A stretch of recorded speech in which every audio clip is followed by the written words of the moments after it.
Question 16, we have two pots that are mathematically similar. Now, as soon as you have this statement where they're mathematically similar, we have the three formulae that could be used, where if you multiply any length of the small shape by a scale factor, you will end up with the length in the big shape. So whether or not that's height with height, whether or not that's width with width, whatever, they will link that way. You then have a similar formula, that's a pun, you then have a similar formula for area, except it's the square of the scale factor that links the areas, and the volume, it's this cube of the scale factor that links the volumes, because of the fact that the volumes get bigger, let's say, by a scale factor in 3 dimensions, and an area gets bigger by the scale factor in 2 dimensions. So as soon as you see mathematically similar in a question, you're going to be using one or more of these formulae.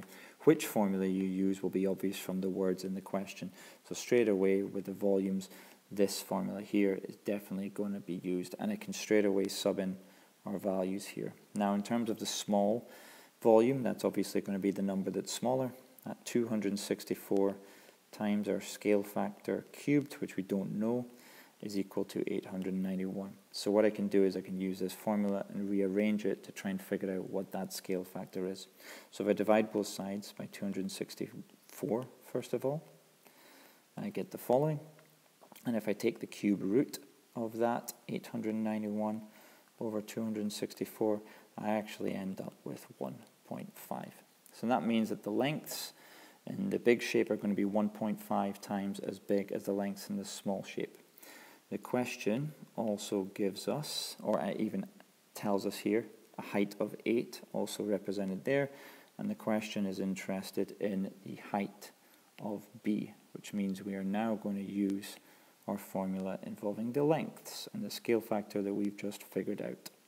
So our scale factor is 1.5, the height of the small pot is 8, so we have 8 times 1.5, which will give us 12 centimeters for our answer for part A. For part B then, it tells us that pot B has a surface area of 459. Now whether or not they talk about area of the top or area, it's a surface area, it doesn't matter. It's the A word. We're going to be using our middle formula here. So they've given us B has a surface area of, so they've given us the large surface area. Okay, we know our scale factor is 1.5. So the large surface area, 459. Our scale factor is 1.5, but within that formula we have this squared. And the area of the small pot, which is what the question's asking us for, would go there. What we'll then do is rearrange that formula by dividing both sides by 1.5 squared. Type that into our calculator.